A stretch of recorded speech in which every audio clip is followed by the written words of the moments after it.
అవకాశం లేదు. అలాగైతే రైతులకు నష్టం జరుగుతుంది. ఆంధ్రప్రదేశ్ రాష్ట్రంలో ఉండే రాయలసీమ 4 జిల్లాలకు, అలాగే ఇక్కడ కర్ణాటకలో ఉండే 4 జిల్లాలకు వరప్రసాదిని ఈ తుంగభద్ర రిజర్వాయర్.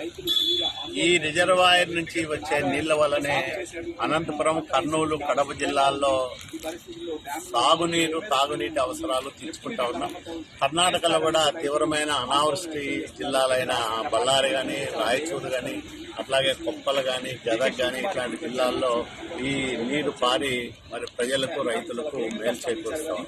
ఇట్లాంటి రిజర్వాయర్లు ఈరోజు పూర్తి సామర్థ్యంతో దాదాపు 100 టీఎంసీల నిల్వతో నిండుకుండలో తొణికిసలాడుతున్న సమయంలో అనుకోని విపత్తు సంభవించి 19వ నంబర్ గేటు కొట్టుకుపోవడం, నీటి ప్రవాహానికి దాదాపు 30,000 క్యూసెక్కుల నీరు ఆ గేటు ద్వారా కిందికి వృధాగా పోతా ఉంది.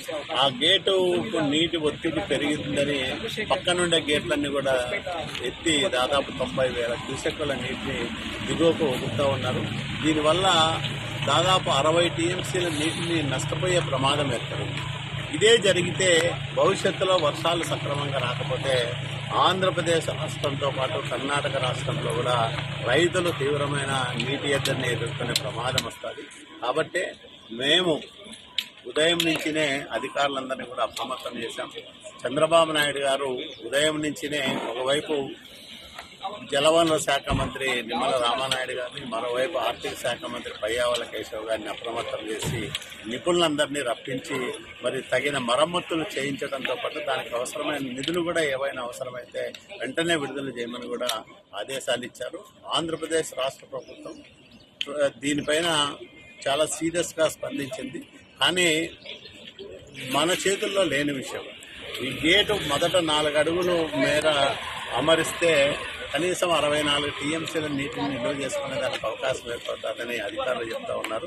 కనీసం అదైనా జరిగితే ఉన్నంతలో కొంత మేలు జరుగుతుంది. అట్లాంటి 5 గేట్లు ఏర్పాటు చేసి మొత్తం వచ్చే నీటిని నిల్వ చేసుకోవడానికి వీలు కలుగుతుందని చెప్తా ఉన్నారు. ఇది చేయాల్సిన అవసరం ఉంది. ఇందాక కర్ణాటక ఉప ముఖ్యమంత్రి డికే శివకుమార్ గారు కూడా వచ్చారు. ఆయనకు కూడా విషయాలన్నీ కూడా చెప్తాం. సమగ్రమైన దర్యాప్తు జరిపించండి దీనికి. ఎందుకంటే నిపుణులు ముందుగానే హెచ్చరించారు ప్రత్యామ్నాయ గేట్లు పెట్టుకోమని, కానీ వీళ్ళు పెట్టుకోలేదు అని తెలుస్తూ ఉంది.